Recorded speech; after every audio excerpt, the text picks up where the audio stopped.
আওয়ামী লীগ নিয়ে আমরা কি করব সেটা নিয়ে একটু আলাপ করি। আওয়ামী লীগ নিয়ে বহুত মানুষ বহুত পেরেশানিতে আছে। ওরে কি নিষিদ্ধ করা ঠিক হবি? আমরা কেমনে তাহলে তাকে নিষিদ্ধ করব? এত বড় একটা রাজনৈতিক দল, আসেন এটা নিয়ে আলাপ করি।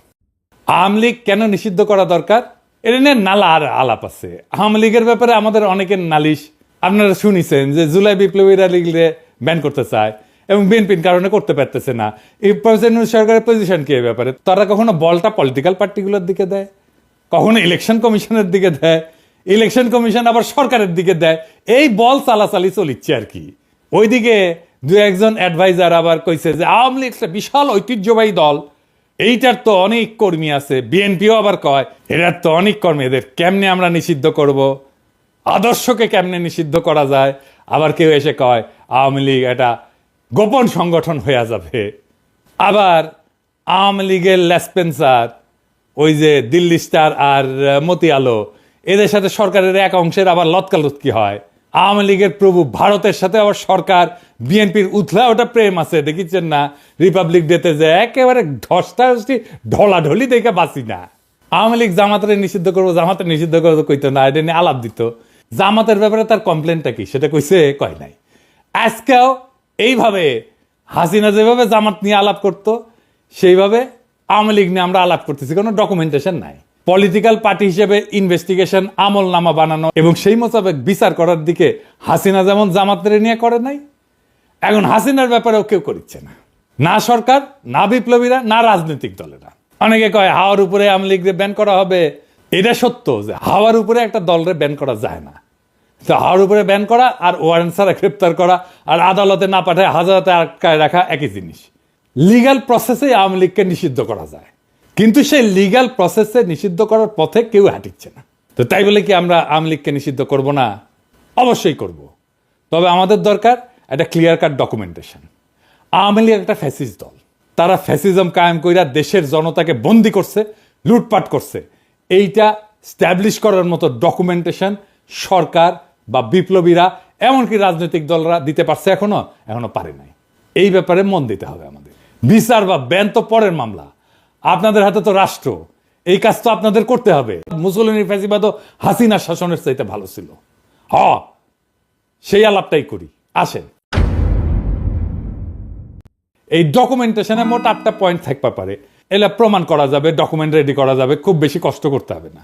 আরো কিছু চাইলে যুক্ত করা যেতে পারে। এটা মোটা দাগের ডকুমেন্টেশন। কি কি?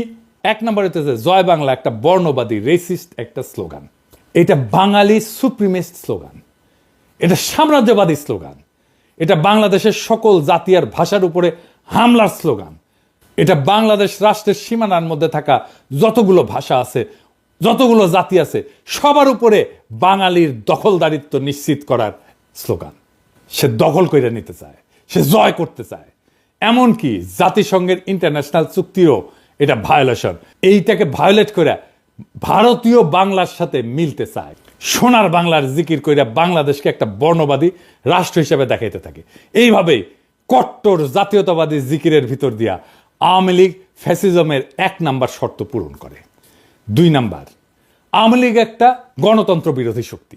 2008 সালে ইলেকশনের ভিতর দিয়ে ক্ষমতা দখলের পর গণতান্ত্রিক রাজনীতি, জনগণের মিছিল, সমাবেশ, এগুলোর অধিকার অস্বীকার করে আওয়ামী লীগ। ইলেকশনের সিস্টেমকে ধ্বংস করে দেয়, নিজের ক্ষমতাকে নিজেই সে রিনিউ করে, সেলফ রিনিউয়ালের মতো। মানুষের ভোটের দরকার নাই, নিজেই সে একটা সিস্টেম বানায় ফেলে যেটা ভোটের মতো দেখা যায় কিন্তু আসলে ভোট না। জনগণের কনসেন্টের কোনো তোয়াক্কা না কইরা আমলা পুলিশ দিয়া ক্ষমতা দখল করে রাখে। এমনকি এটা আওয়ামী লীগের জন্য নতুন ঘটনা না।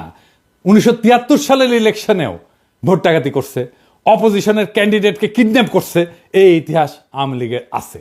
এবং তারপরে 1975 সালে সমস্ত পলিটিক্যাল দলকে ব্যান কইরা বাকশাল বানায় মুজিব নিজেকে বাদশাহ, আজীবনের রাজা, প্রেসিডেন্ট ঘোষণা করছিল। হাসিনা যে শেখ মুজিবের এই বাকশাল থেকে বাইর হয়ে আসছে তা না, নামটা দেয়নি বাকশাল, কিন্তু এটা করছে ডাবল বাকশাল। বাকশালের পক্ষে মিডিয়ায় কলাম লেখা হয়েছে, বই ছাপা হয়েছে, হাসিনার বুদ্ধিজীবীরা এই বই ছাপাইছে, কলাম লিখছে। নিজেদের শাসক বাছাইয়ের যে নাগরিকদের এখতিয়ার সেটা ডাকাতি কইরা আওয়ামী লীগ ডেমোক্রেটিক কমিটমেন্টকে অস্বীকার করছে এবং জাতিসংঘের যে মানবাধিকার কনভেনশন, যেটার একটা অন্যতম প্রধান বৈশিষ্ট্য হচ্ছে ভোট দেওয়ার অধিকার, সেইটা কায়রা নিছে। ওইটা ভাঙ্গা ফ্যাসিজমের আর একটা শর্ত পূরণ করছে। 3 নাম্বার, মানুষের বিবেকের স্বাধীনতা এবং ক্ষমতার সরকার রাষ্ট্রের ব্যাপারে নাগরিকদের অমত দেওয়ার যে উক্তিয়ার সেটা রদ করে দিছে আওয়ামী লীগ। আওয়ামী লীগের ক্ষমতা এবং সরকারের বৈধতা নিয়ে প্রশ্ন করাকে রাষ্ট্রদ্রোহিতা বলছে এবং রাষ্ট্রের বিরুদ্ধে ষড়যন্ত্র হিসেবে দেখাইছে এবং দেখাইয়া নাগরিকদের জেলে ঢুকাইতো শেখ হাসিনার আওয়ামী লীগ। ফলে হাসিনার শাসনের এখতিয়ারকে প্রশ্ন করার মতো কোনো মিডিয়াকেও থাকতে দেয় নাই। সমস্ত মিডিয়াকে সরকারি প্রোপাগান্ডা মেশিন বানায় তুলছিল হাসিনা এবং নিজেদের ডেফিনেশনের উন্নয়নের মিছা কথা প্রচারে রাষ্ট্রের সকল দপ্তর এবং বেসুমার টাকা পয়সা ঢালছিল তারা।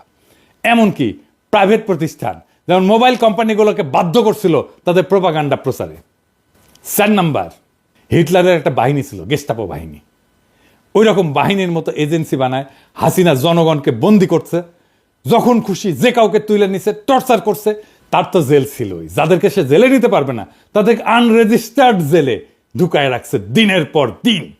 হরদম গুমফুম চালাইতে থাকছে হাসিনার এজেন্সিগুলা। বিদেশে যেই সমস্ত বাংলাদেশি হাসিনার এই টর্চার, গুমখুন, বৈধতা নিয়ে প্রশ্ন করছে, তাদের দেশে থাকা আত্মীয় স্বজনদেরকে জেলে ঢুকাইছে এবং গুমের হুমকি দিয়া বিদেশে থাকা অ্যাক্টিভিস্টদের থামানোর চেষ্টা করছে হাসিনা। এমনকি দুধের শিশুকেও জেলে আটকাইয়ে রেখা তার বাপ মাকে ব্ল্যাকমেল করছে, বাচ্চাকে খাইতে না দিয়া তার বাপ মাকে বাধ্য করার মতো কাম করছে হাসিনার এই এজেন্সি। 5 নাম্বার, রাষ্ট্রের সকল দপ্তরকে দখলের মধ্যে দিয়া সরকারের প্যারাল কোনো প্রতিষ্ঠান থাকতে দেয় নাই হাসিনা। গুড গভর্নেন্স মানে তার একটা শর্ত আছে। এই গুড গভর্নেন্সের শর্ত হিসেবে সরকারকে চেক দিতে justice system, election commission, local government parallel প্রতিষ্ঠান বানায়, ব্যালেন্স অফ পাওয়ার আছে। বায়োডাটা নিয়ে যাই কিংবা যখনই যাদের প্রশ্ন করি যে এই ব্যক্তি এরা সুযোগ্য, উনি জিজ্ঞেস করেন এরা কি ছাত্রলীগ করেছে। পুলিশকে দলের একটা আলাদা শাখা বানাইছে, আমরা বলতাম পুলিশ লীগ। পুলিশের মধ্যে আওয়ামী লীগের কর্মী ঢুকাইছে দলে দলে, 1 2 না। ইলেকশন কমিশনকে দলের এজেন্ট বানাইছে। এমনকি আদালত হাসিনার অধীনে একটা দপ্তর হয়ে গেছে। দলের লোকজনের দেদারসের জজ বানাইছে, হাসিনার হুকুম না মানা জজদের খেদায় দিছে। এই সমস্ত ঘটনার মধ্যে দিয়ে জাস্টিস সিস্টেম এতই সরকারের অধীন হয়ে পড়ে যে পুলিশ বাহিনীর আদালত নামে আজব একটা জিনিস বানায় তারা। পুরা জাস্টিস সিস্টেমকে পুলিশের অধীন দপ্তর হিসাবে এতটাই নর্মাল করে তোলে হাসিনা যে একজন আসামিকে আদালত আর পুলিশের রিমান্ডে পাঠায় না।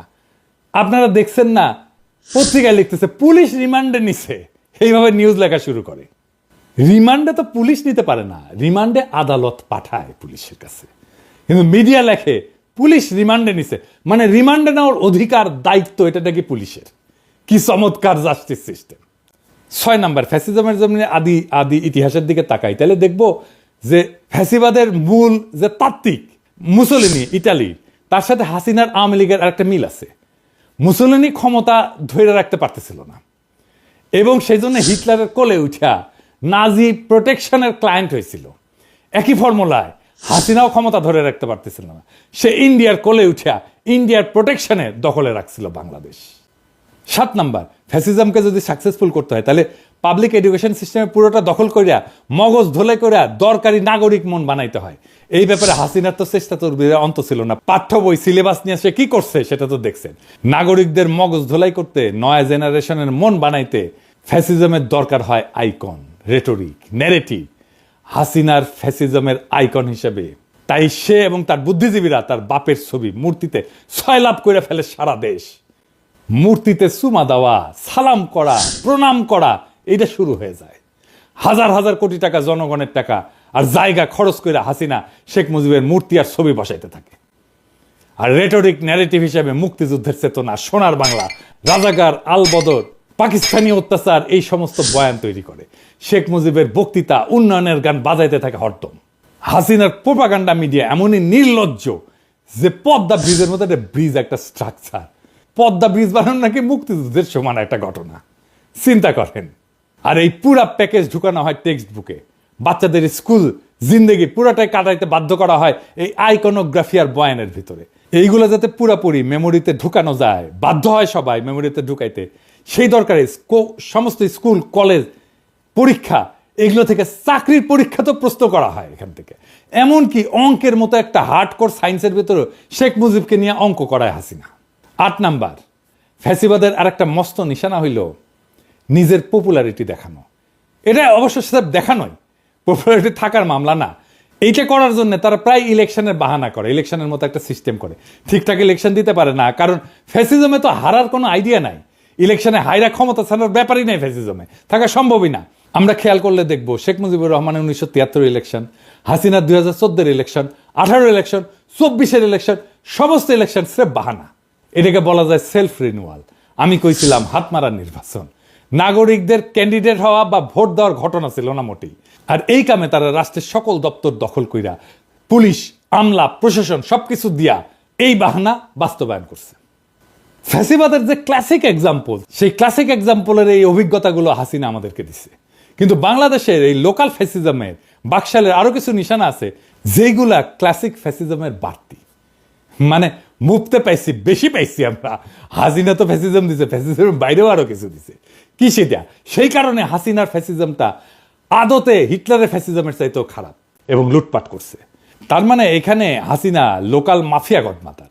ফ্যাসিজমের সমস্ত পদ্ধতি সে কায়েম করছে, কইরা তার তালুকদারি কায়েম রাখতেছে এবং ডাকাতি কইরা বিদেশে পাচার করতেছে পাবলিক মানি। এই জন্যে বাকশাল হাসিনার শাসন ফ্যাসিজমের চাইতেও খারাপ আসর রেখে গেছে, বাংলাদেশকে ফতুর কইরা রেখে গেছে হাসিনা। এটা ফ্যাসিজমের তুমুল টর্চার জুলুমের বাইরে বাড়তি খারাপ। ফ্যাসিজমে তো টর্চার জুলুম আছেই, হাসিনার শাসন ফ্যাসিবাদের টর্চার জুলুম চাইতেও অধিক বেশি কিছু, আরো বাড়তি খারাপ। হিটলার মুসলিনি যেখানে তার দেশকে অন্তত ধনী বানাইতে কাজ করছিল, সেইখানে হাসিনা দেশটাকে ফতুর কইরা দিছে। মোটের উপরে বাকশাল এমন একটা রাজনৈতিক বন্দোবস্ত যেটা শাসনের সিস্টেমটা উপনিবেশিক, কলোনিয়াল, আর যেটা চালানোর পদ্ধতি ফ্যাসিজম। এই জন্যই নতুন রাজনৈতিক বন্দোবস্ত কথাটা আসছিল। এখন বলেন, নির্বাচন দিলে কি দেশটা ঠিক হবে? আর হবে না। বাংলাদেশের সমস্যা নির্বাচনে কাটবে না। এই আওয়ামী লীগকে রাজনীতি করতে দেওয়া উচিত। যারা আওয়ামী লীগকে রাজনীতি করতে দিতে বলে তারা কি আদৌ রাজনীতি বোঝে? তার মানে রাজনৈতিক বন্দোবস্তটা আমাদের জন্য কত জরুরি দেখেন। পুরো সিস্টেমের খোল নলসে পাল্টাই দিতে হবে। এটা পাল্টাই দিতে না পারলে বাংলাদেশকে ফতুর হওয়া থেকে বাঁচাইতে পারবেন না। ওই একইভাবে বাংলাদেশের সম্পদ লুট হয়ে যেতে থাকবে। এটা থেকে মুক্তির জন্যই জুলাই অগাস্ট বিপ্লবে আমাদের ছাত্ররা, আমাদের সন্তানেরা রক্ত দিছিল। ওইটাকে সফল করে তুলতে হলে বাংলাদেশ রাষ্ট্রের আমূল সংস্কার ছাড়া কোনো উপায় খোলা নাই আমাদের হাতে। ওই রাস্তায় আমাদের যাইতেই হবে, ওটাই আমাদের পথ এবং সেই পথে আমরা হাঁটবো। নির্বাচন দূরে থাকো, আগে বাংলাদেশকে রক্ষা করো, বাংলাদেশকে ফতুর হওয়া থেকে বাঁচাও, বাংলাদেশকে ফ্যাসিবাদের আসর থেকে বাঁচাও, বাংলাদেশ থেকে ফ্যাসিবাদের সমস্ত চিহ্ন দূর করার পথে হাঁটো। বাংলাদেশ ওই রাস্তায় হাঁটতে চায়, আমাদেরকে ওই রাস্তায় হাঁটতে দেন। আমরা ওই রাস্তায় হাঁটবই, আমরা বাংলাদেশকে ওই রাস্তায় নিয়ে যাবই। ইনকিলাব জিন্দাবাদ।